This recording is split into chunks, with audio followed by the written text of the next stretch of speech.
মাম্মা, আপনি yellow Barbie হয়ে গেছেন। মা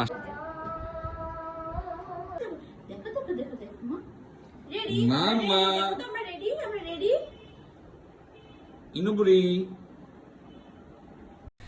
আসসালামু আলাইকুম, welcome back to my channel to a new video. আশা করি সবাই অনেক বেশি ভালো আছেন। আল্লাহর রহমতে আপনাদের দোয়ায় আমরা অনেক বেশি ভালো আছি।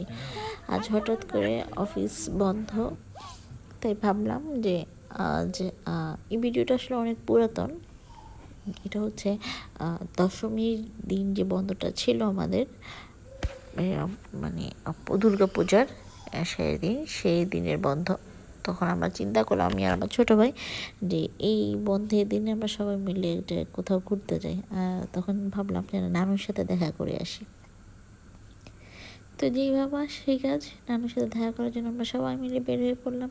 এখানে আমি যাচ্ছি, আমার আম্মু যাচ্ছে, আমার ছোট্ট ইনায়া যাচ্ছে। ইনা আম্মুনি এখানে একদম তাওয়াল দিয়ে প্যাঁচিয়ে মুড়িয়ে রাখা হয়েছে যাতে কোথাও ঠান্ডা না লাগে। আর আমার ভাইয়ের ফ্রেন্ড যাচ্ছে, ছোটো ভাইয়ের ফ্রেন্ড, সাথে আমার এক কাজিন। এই তো এখানে অনেক যাওয়ার সময় দেখলাম যেখানে অনেকে সবজি লাগিয়েছে, মানে শীতকালীন সবজিটা, সেটা একটু ভিডিও করলাম। আর এখানে আমার বিয়ে হয়েছিল, তো সবাই ওরা মজা করছিল। আর এই তো দেখতে দেখতে আমরা চলে আসছি দোয়া ভাঙ্গা। এইখানে সব সময় জ্যাম লেগেই থাকে। এটা মানে কি বলবো, মানে এটা কখনো মিস হয় না, জ্যাম থাকবেই। তো এই তো এখানে এসে আমরা অনেকক্ষণ বসেছিলাম, তারপর জ্যামটা ছাড়লো, আমরা আস্তে আস্তে আবার রওনা হলাম। তো এটা দেখে একটু পরে মানে দেখতে দেখতে চলে আসলো আমার বাড়ির এলাকাটা। আর এখন আমরা নানুদের রাস্তায় ঢুকে পড়বো। আর নানুদের রাস্তায় ঢুকার পরেই যেটা মনে পড়ে সেটা হচ্ছে যে এই রোডটা ভাঙাই থাকে। মানে এই রোড দিয়ে যাওয়ার সময় কোমরে অনেক প্রবলেম হয়। তো আমরা সবসময় নানুর সাথে এটা নিয়ে মজা করি, কিন্তু এবার আসলে রোডটা অনেক সুন্দর হয়েছে, রোডটা ঠিক করা হয়েছে, যার ফলে যাওয়া আসা যেতে এখন ভালোই লাগছে। তো এখানে দেখলাম যে অনেকেই মাছ চাষ করছে, মানে অনেকে অনেকে একটু পরপরই দেখা যাচ্ছে। তেমন করতে করতে আমরা চলে আসলাম আমাদের নানুদের গ্রামের বাজার, যেটা পয়ালগাছা বাজার বলে থাকে সেটাতে। এবং এখানে এসে আমি দেখলাম যে এখানে একটা সোনালী ব্যাংকের ব্রাঞ্চ আছে। এবং এটা দেখে চিন্তা করলাম, আমার হাজব্যান্ডকে যদি এখানে ট্রান্সফার করা হয় তাহলে খুবই ভালো হবে, নানু বাড়িতে থাকা যাবে, ওনাদের বাড়ি পাহারাদার হয়ে যাবেও। এটাও একটা ভালো দিক, বাড়ি পাহারা দিতে পারবে এবং আমিও থাকতে পারবো যদি এখানে একটা আমার ব্যাংকের কোনো একটা ব্রাঞ্চ থাকে। আর সরি, এই হিসেবে আমি আসলে বলেই ফেললাম যে আমার হাজব্যান্ড কোন ব্যাংকে আছে। তো যাক, এইভাবে আমরা একটু পরে চলে আসলাম আমাদের এলাকার। এখানে দেখলাম যে এখানে ওনাদের 3 ফসল হয়ে থাকে, মানে 3বার ধান হয়ে থাকে। এখন দেখলাম যে এখানে আবার সবুজ, একদম সবুজের সমারোহ, আবার ধান গাছ হয়েছে, যেটা কিন্তু আমাদের এলাকায় হয়ে থাকে না, আমাদের এলাকায় একবার হয়। তো এই তো একটু পরে গাড়িটা ঢুকে পড়লো। আর আমরা দেখে যে নানুর বাড়ির এলাকা পুরাই কেউই নাই, আমরাই একবার একেবারেই নিরিবিলি। তো আমরা এসে এখন বসেছিলাম, রেস্ট নিলাম। নানু কিছু রান্না করলো, একটুখানি পোলাও করলো, মুরগি করলো, চিংড়ি করলো, তো একটুখানি খাওয়া দাওয়া করা আর কি। আর আমার ভাই এখানে গুরু দায়িত্ব পালন করতেছে, যেহেতু সেই সবাইকে আসতে বললো, তাই এখন সে এটা দায়িত্বটা পালন করতেছে, কে কী খাবে না খাবে সেটা দিচ্ছে। খাওয়া দাওয়া শেষে আমরা ভাবলাম আমার একটা নতুন মামাতো ভাই হয়েছে, তাকে দেখতে যাবো, তাই দেখতে যাওয়া। আর এই পাশটা একটু আপনাদেরকে দেখালাম যে কী পরিমাণ, মানে কী পরিমাণ কী বলবো, এটা মানুষজনের চলাচল নাই বিদায় এখানে একদম জঙ্গল হয়ে আছে এমন অবস্থা। হয়তো সবাই বলতেছিলাম যে এখানে দিনের বেলা ভালো লাগে বা ভালো লাগবে থাকলে, কিন্তু রাতের বেলা খুব ভয় করবে। তো আর এই তো আমার মেয়ে সে একদম ঢুকে পড়েছে নতুন বাবু দেখার জন্য। নতুন বাবুকে আমরা দেখলাম, দেখি চলে গেলাম, নানু সেমাই করলো, সেই সেমাইটা খেলাম। তারপরে আমার মেয়ে একটু ঘুমিয়ে পড়েছে। আর আমার মেয়েকে আজকে একটু পর ড্রেস চেঞ্জ করানো হচ্ছে। আমি বলতেছিলাম যে আমার মেয়ে কোথাও ঘুরতে বের হয় না, আজকেও বের হয়েছে, তাহলে আজকে ওকে একটু পর ড্রেস চেঞ্জ করা হবে।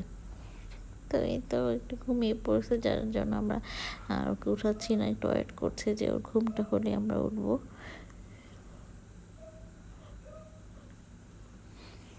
তো সে তো ঘুম থেকে উঠে এখন আমাদেরকে সে কোথায় আছে, কি আর করতেছে সে বুঝতে পারতেছে না, এই জন্য মজা করতেছিলাম।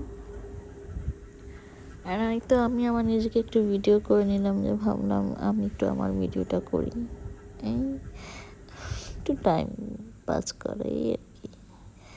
তারপর সবাই দেখলাম বাইরে কথা বলছে যে ডাব খাবে, ডাব পাড়ার জন্য লোক আসছে। তাই ভাবলাম আমি একটু গিয়ে দেখি কী করে সবাই বাইরে, এই পাশটাতে আসা হয় নাই। আর এই তো আমার মেয়ে একদম আমার কোলে উঠে বসে আছে,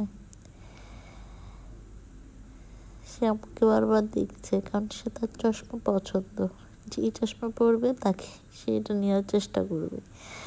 এই যে দেখেন কি মানে কীরকম নিরিবিলি নির্জন, কোনো মানুষ নাই, কিছু নাই। আচ্ছা, এখানে কি কেউ একা একা থাকতে পারবে? যদি আপনাকে একা থাকতে দেওয়া হয়, পারবেন আপনি? বুঝি না মানে এই বাড়িতে যারা থাকে তারা কতটা সাহসী। এই তো তারপর ডাব পাড়ার চেষ্টা করছে, আমি চিন্তা করতেছিলাম, আমি ভিডিও করছিলাম, কারণ ওনাকে ফার্স্ট এই ডাব গাছে উঠতেছে, কতটুকু পিচ্ছি একটা মানুষ, তার ভয় লাগতেছে না, এটা দেখে একটু অবাক হচ্ছি। এই তো সে আগে শুকনো ডালগুলো ফেলে দিল, তারপর সে নিজে হাত দিয়ে ট্রাই করে ডাব পাড়ছে। আমি অপেক্ষায় ছিলাম, আল্লাহ করছে কখন না নেমে আসবে, কারণ আমার নিজেরই ভয় লাগতেছিল, এত বড় একটা গাছে উঠলো। তারপর দেখলাম যে না, মাশাআল্লাহ সে পারতেছে, তার অনেকগুলোই ডাব পারলো। এই তো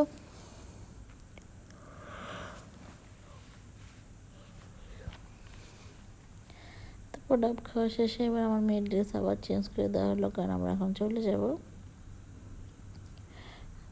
এবার যাবার বেলায় আমাদের বিদায় নেওয়ার পালা। এই সবাই বের হচ্ছে, রেডি হচ্ছে, আর নানুর কাছ থেকে বিদায় নিচ্ছি করে নিয়ে, আর নানু দাঁড়িয়ে আছে। এই তো আমার ভাই, আমরা সবাই বের হয়ে গেলাম, আর এখন যাবো নানুদের বাজারে, যেটা একদম নানুদের বাড়ির পাশে, সেই বাজারটাতে।